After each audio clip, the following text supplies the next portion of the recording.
Hello friends, welcome to learn accounts with Alka. आज के इस वीडियो में हम अकाउंटिंग की मुश्किल भाषा को बिल्कुल आसान भाषा में एग्जाम्पल के साथ समझेंगे।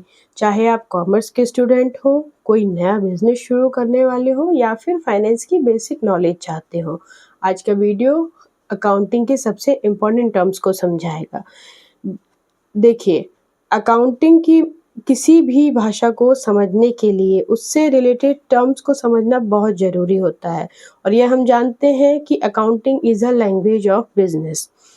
तो अकाउंटिंग इस बिजनेस लैंग्वेज के इर्द गिर्द घूमने वाली जो छोटी छोटी टर्म्स होती हैं उनका अपना एक मीनिंग होता है। तो वह टर्म्स क्या हैं, वह अकाउंटिंग में क्यों यूज़ की जाती हैं, उनका अपना क्या मतलब है, यह हम आज के इस वीडियो में जानेंगे। तो अगर आपने अभी तक मेरे चैनल को सब्सक्राइब नहीं किया है तो फटाफट से कर दीजिए और आइए बिना देर करे चलिए शुरू करते हैं अकाउंटिंग टर्म्स को समझना। तो चलिए, सबसे पहला पॉइंट है बिजनेस ट्रांजैक्शन, जो कि दो शब्दों से मिलकर बना है, बिजनेस और ट्रांजैक्शन। बिजनेस का मतलब होता है कोई भी ऐसा काम जो हम प्रॉफिट कमाने के उद्देश्य से करते हैं, जैसे कि सामान बेचना या फिर कोई सर्विसेज प्रोवाइड कराना। और ट्रांजैक्शन का मतलब होता है कोई भी मनी का एक्सचेंज। तो बिजनेस ट्रांजैक्शन क्या है? A business transaction is an economic activity of the business that changes its financial position. Whenever any business transaction takes place, it results in a change in the value of some of the assets, liabilities और capital। इसका मतलब है कि business transaction जो है वो business की एक इकोनॉमिक एक्टिविटी है जिससे कि बिजनेस की फाइनेंशियल पोजीशन में बदलाव आता है। जब भी कोई बिजनेस ट्रांजैक्शन होता है तो बिजनेस की एसेट्स, लायबिलिटीज और उनकी कैपिटल की वैल्यू में चेंजेस आते हैं। यानी कि जब दो या दो से अधिक पक्षों के बीच पैसे का या पैसे के बराबर की किसी भी चीज का आदान प्रदान होता है, एक्सचेंज होता है, तो उसको बिजनेस ट्रांजैक्शन कहा जाता है। नेक्स्ट पॉइंट समझते हैं एंटिटी। एंटिटी का हिंदी मीनिंग होता है इकाई। An entity or business entity means an economic unit which is formed for the earning income by providing services or selling goods. Example LG Electronics, Wipro, Maruti Suzuki, etc. Business entity का मतलब होता है आप जब भी कोई business शुरू करते हैं तो उसका अपना एक नाम होता है और बिजनेस का के मालिक का अलग नाम होता है। यानी कि एंटिटी अपने आप में एक सक्षम यूनिट है, सेल्फ इकोनॉमिकली सेट यूनिट है, जिसकी की अपनी एक शाख है, जिसका एम पैसा कमाना है, जिसका मकसद पैसा कमाना है। ये जो एग्जांपल यहाँ दिए हैं एलजी इलेक्ट्रॉनिक्स, विप्रो, इनके मालिक के नाम अलग है लेकिन ये इनके बिजनेस के नाम है, इनकी खुद की अपनी एक आइडेंटिटी है, ये अपने नाम पर कॉन्ट्रैक्ट करते हैं, इनके बिल्स इनके नाम पर आते हैं, ना कि मालिक के नाम पर। ठीक। नेक्स्ट पॉइंट है account. An account is a record of all business transactions relating to a particular person or item. In accounting, we keep a separate record of each individual asset, liability, expense, or income. The place where such record is maintained is termed as an account. इसका मतलब है जितनी भी business transactions business में होती हैं, ये सभी जहाँ लिखी जाती हैं उसे हम क्या कहते हैं? अकाउंट। यहाँ पर भी सारे एक्सपेंसेस, सारी लाइबिलिटीज, इंडिविजुअल से रिलेटेड रिकॉर्ड्स और एसेट्स लिखी जाती हैं, नोट की जाती हैं। डे टू डे ट्रांजैक्शंस को, जो भी लेन देन दिन में डेट वाइज होते हैं, उनको एक जगह रिकॉर्ड करा जाता है जिस जगह पे, उसको हम अकाउंट कहते हैं। इसके बाद नेक्स्ट टर्म है capital. Amount invested by the proprietor in a business enterprise. It may be in the form of cash, goods or asset. Capital का मतलब होता है पूंजी। जो पैसा बिजनेस को शुरू करने के लिए लगाया जाता है बिजनेस के ओनर के द्वारा, बिजनेस के मालिक के द्वारा, प्रोप्राइटर के द्वारा, चाहे वो कैश के फॉर्म में हो, गुड्स के फॉर्म में हो या एसेट्स के फॉर्म में हो, उसको हम कैपिटल कहते हैं। बिजनेस के लिए कैपिटल लायबिलिटी है क्योंकि बिजनेस को, ओनर को वो पैसा वापस लौटाना होता है, इसलिए यह बिजनेस के लिए लायबिलिटी है, इसीलिए ये बैलेंस शीट के लायबिलिटी साइड शो किया जाता है। नेक्स्ट टर्म है drawing. Any cash or value of goods withdrawn by the owner for personal use or any private payments made out of business funds are called drawings. Drawings का मतलब होता है any cash withdrawn by owner from the business, यानी कि कोई भी पैसा business का ओनर अगर अपने खुद के पर्सनल यूज के लिए बिजनेस में से निकालता है या अपना कोई प्राइवेट पेमेंट करता है बिजनेस के फंड्स, तो वो ड्राइंग कहलाता है। वो बिजनेस का एक्सपेंस ना कहला के ओनर के पर्सनल एक्सपेंस होते हैं जिसको ड्राइंग कहा जाता है। नेक्स्ट टर्म है डेटर्स। चलिए देखते हैं डेटर्स कौन होते हैं। The term debtors represent those person or firm to whom goods have been sold or services rendered on credit and payments has not been received from them।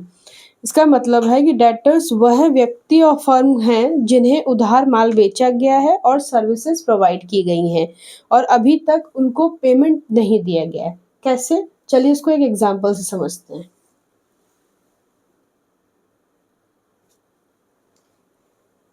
If goods worth rupees 50,000 have been sold to Mohan on credit, मान लीजिए मोहन को 50,000 के goods उधार पर बेचे गए। He will continue to remain the debtor of the business so long as he does not make the payment। तो वह कब तक फर्म के लिए उसका डेटर है? जब तक कि वह फर्म को पैसा नहीं प्रोवाइड कर देता, पेमेंट नहीं कर देता। मतलब आसान शब्दों में समझा जाए तो जब कोई व्यवसाय किसी ग्राहक या कंपनी को कैश के बजाय उधार माल बेचता है या सामान बेचता है तो वह ग्राहक उस बिजनेस के लिए उसका देनदार यानी कि डेटर बन जाता है। इसके बाद समझते हैं क्रेडिटर्स कौन होते हैं।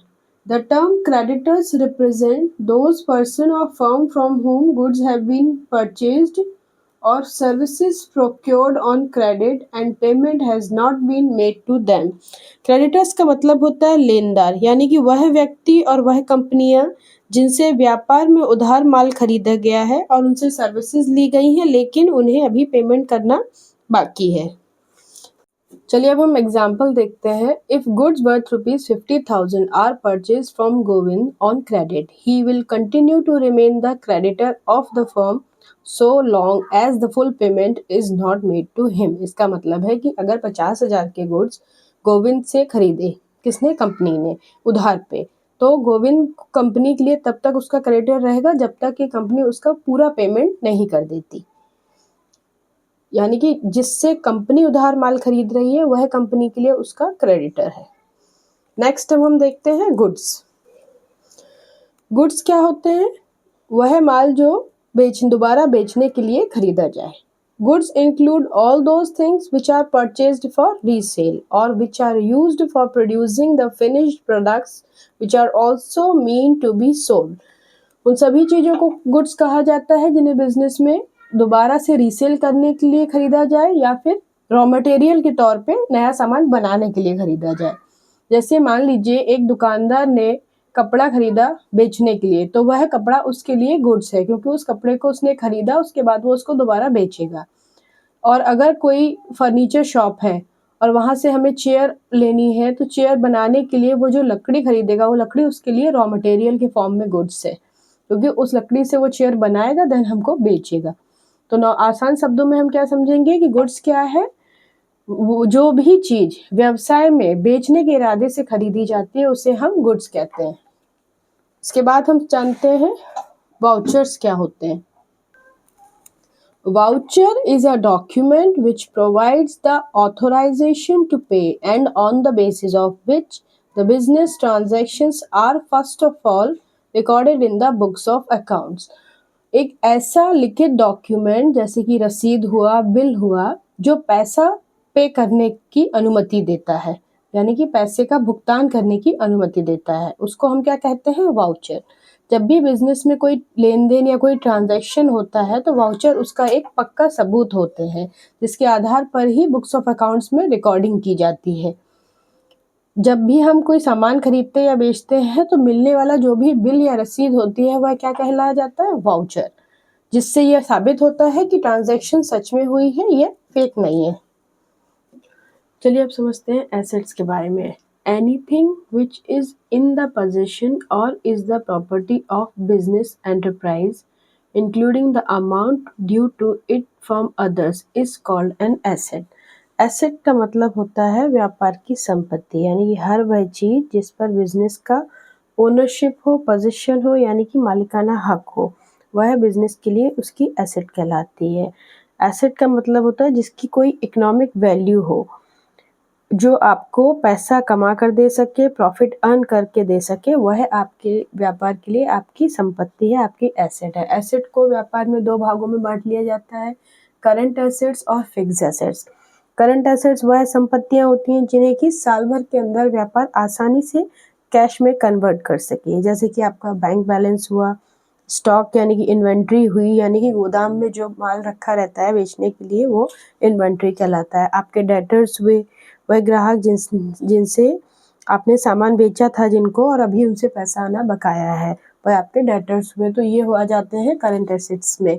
इसके अलावा जो फिक्स्ड एसेट्स होती हैं, जो कि व्यापार में लंबे समय तक इस्तेमाल करने के लिए यूज़ की जाती हैं, उनको हम फिक्स्ड एसेट्स कहते हैं। जैसे कि लैंड एंड बिल्डिंग है, मशीनरी है, जो कि हम लॉन्ग टर्म पीरियड के लिए खरीदते हैं। तो ये सारी संपत्ति बिजनेस की होती है, इसलिए उसको बिजनेस में एसेट का नाम दिया जाता है।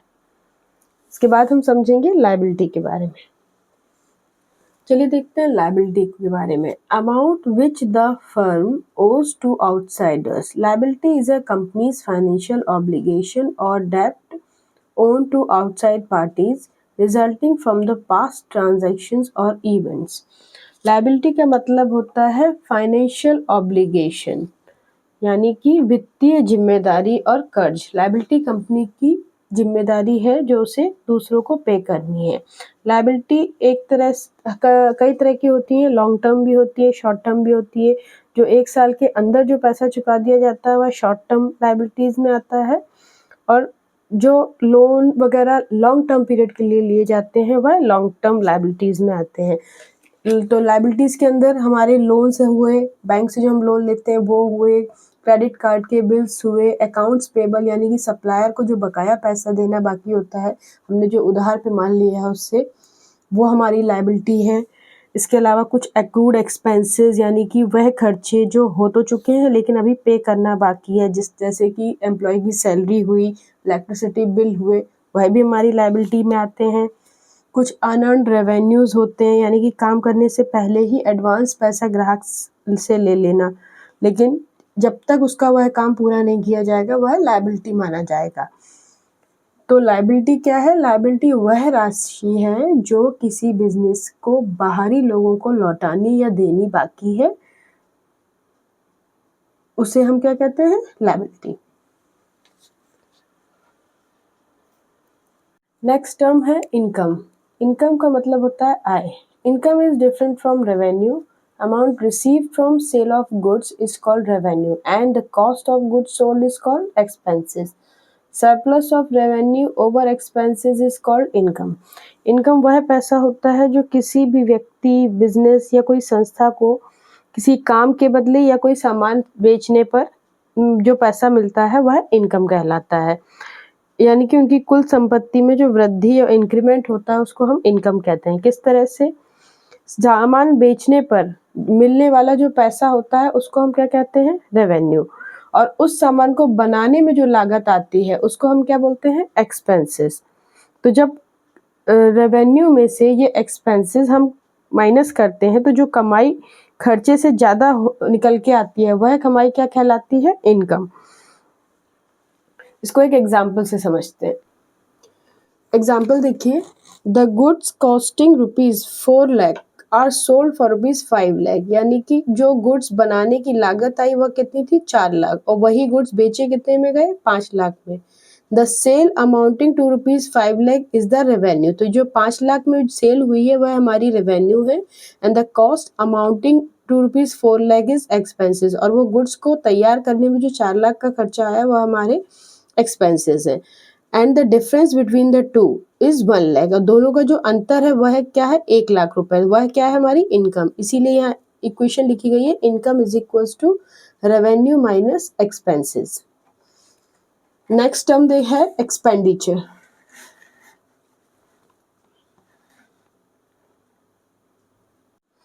चलिए समझते हैं एक्सपेंडिचर के बारे में। Any disbursement of cash or transfer of property or incurring a liability for the purpose of acquiring assets, goods और सर्विसेज इज कॉल्ड एक्सपेंडिचर। इसका मतलब है एक्सपेंडिचर को खर्च बोला जाता है। जब भी कोई बिजनेस कोई एसेट्स, कोई सर्विसेज या कोई गुड्स को पाने के लिए कैश का भुगतान करता है, यानी कि इनकरिंग डिसबर्समेंट करता है, कैश का ट्रांसफ़र करता है किसी एसेट को, या कोई लायबिलिटी लेता है, तो उस खर्चे को क्या बोला जाता है? एक्सपेंडिचर। आसान भाषा में समझे तो किसी भी तरह के लाभ को पाने के लिए किया गया भुगतान या खर्च क्या कहलाता है? एक्सपेंडिचर। तो ये थे कुछ बेसिक अकाउंटिंग टर्म्स जिनके बारे में आज हमने जाना। वीडियो से रिलेटेड अगर कोई भी सवाल हो तो कमेंट में ज़रूर बताएं। वीडियो पसंद आई हो तो उसे लाइक करें, अपने फ्रेंड्स के साथ शेयर करें और अकाउंटिंग से रिलेटेड और भी नए टर्म्स सीखने के लिए चैनल को सब्सक्राइब करना ना भूलें। तब तक के लिए कीप लर्निंग। Thank you.